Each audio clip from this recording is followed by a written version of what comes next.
I'm Bill Alderson. Hey, we're going to talk a little bit today about problem and change management. First up, problem management. Number one issue is a good statement of what the problem is. Okay? What is the problem? Get a good definitive statement. Now, the other part of the equation is that a lot of people have a lot of troubles that are problems that are recurring, and so that increases the number of trouble tickets that your organization is experiencing. So, you need to have a good statement of the problem, and two, you need to do analysis of the frequency of problems, and three, you need to do analysis of the time it takes to resolve the problem. So a lot of times folks are having issues with slowness, and so that takes a lot of time, and oftentimes it's not even getting resolved. It's just the can's being kicked down the road. Can't figure it out. The help desk people don't have enough knowledge. But if you go back through and do an analysis of these things, and you have a good statement of what's wrong, you can then queue up a really proactive root cause critical problem resolution analysis, where you go in and you find the exact problem, you go in and you analyze the frequency of certain problems, and you make them candidates for doing root cause. That's what problem management is. Okay, so when you're looking at these sort of things, it's important to get that statement right and get to a definitive root cause. Now, how do you do that? Well, you got to have the right tools. You got to reverse engineer, so you have to have your diagrams and that sort of thing already done, and that's part of what I call architecture ownership. And if you haven't done that, go back and take a look at my number one thing, number one building block. You have to know yourself. If you don't know yourself, then these problems are going to be very difficult to troubleshoot. Because your folks are going to have to reverse engineer complex firewalls, dual routers, dual connections, very complex applications, man in the middle, load balancing, WAN optimizers, complex content scanning, security capabilities, and security measures where you're doing preventative measures to stop things in action. There is a lot of men in the middle.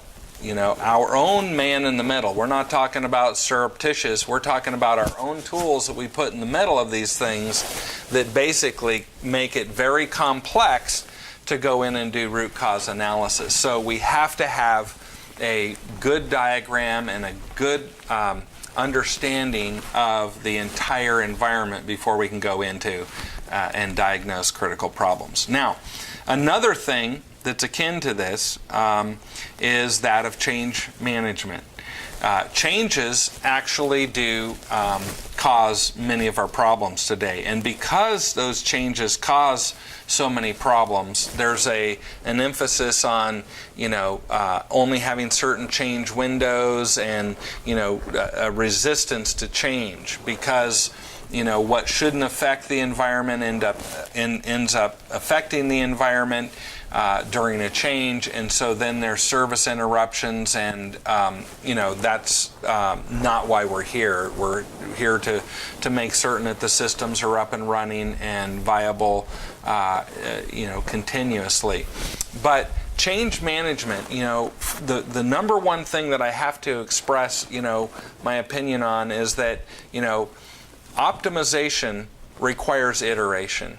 If you are not having more windows of change with fewer variables, then your environment can't get optimized. So you're going to end up getting bogged down and slow, and you're not going to be able to do much root cause analysis and that sort of thing. So what you want to do is make sure that you have, intervals of change set up for your environment, whether that be at midnight or, on Sunday morning or what have you. And those are political things, right? The political timings, end of quarter, we don't want to make changes, end of month, end of week, end of year.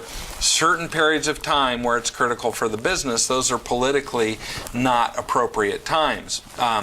But for the technologist, if there's a problem during the day or what have you, you might, rather than ad hoc coming up with a policy, you should have these intervals for change to occur on a regular basis. There are some changes that bring your system down, and so it's intrinsic. You have a change window.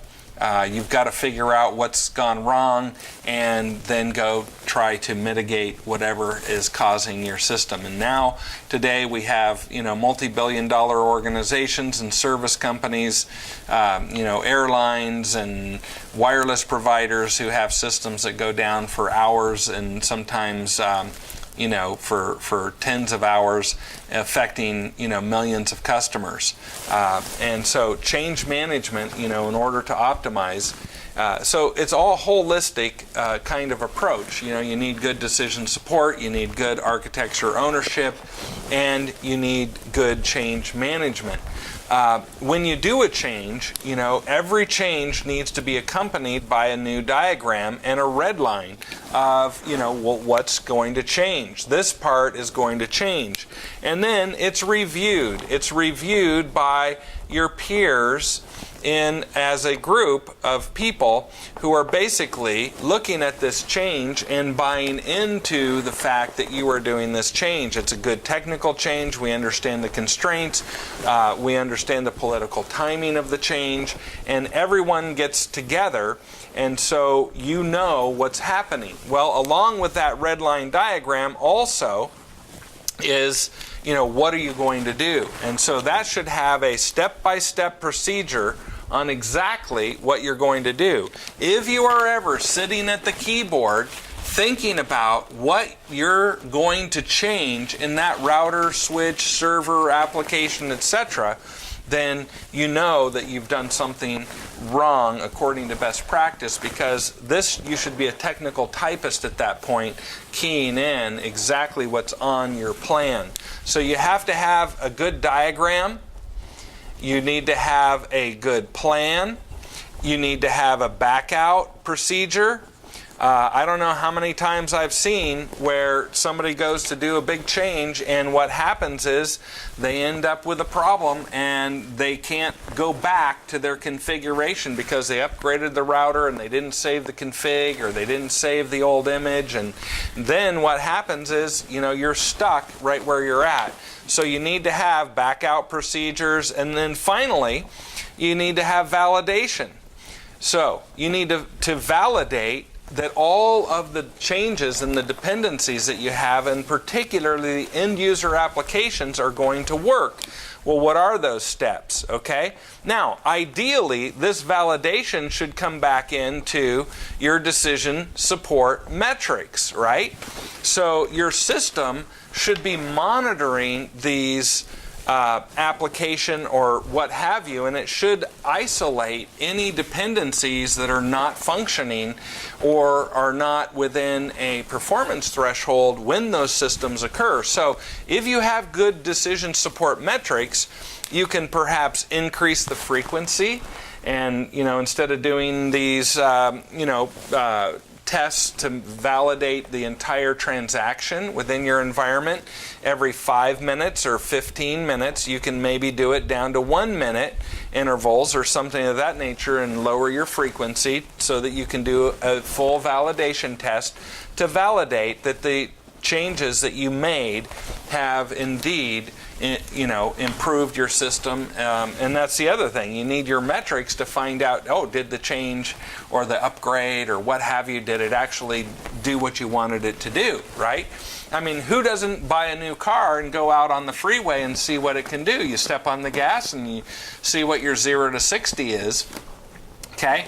Well, same thing when you go out to your environment. You want to step on the gas. You want to see what it'll do, and if it's a refresh or an upgrade, you want to make sure that you know what kind of information, improvement, and have a baseline, and say, hey, we lowered our response time with this change from a 35-second down to a 22-second, and here's what we did. And here's the validation of that. And that's really good press for your end users and for your own environment, and also for just your own edification to improve your capabilities.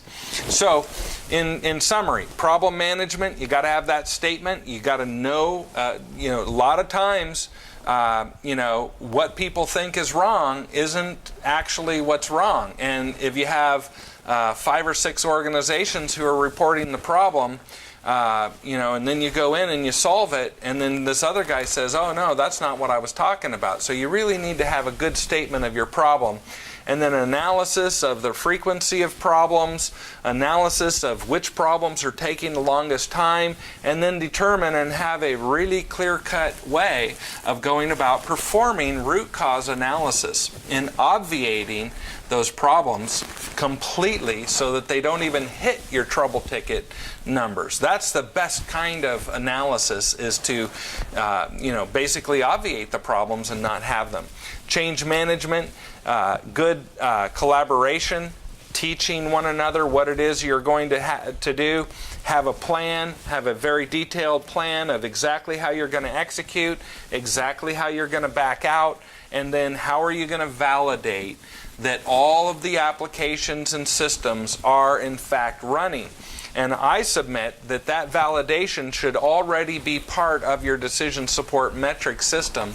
And so when you start bringing something down in order to make that change, your decision support metric system should start clicking in and saying, this went down, and that dependency went down, and that dependency just came back up, and now this came back up, and then the performance is improved by this amount.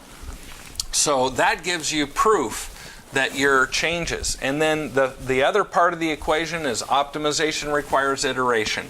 Don't be afraid of change. If you perform excellence in the process, you will find that you have more change windows with fewer variables, and that's going to allow you to optimize and improve your environment and your systems. So anyway, that's what I have for today. This is Bill Alderson. Thank you for listening. Appreciate your attendance.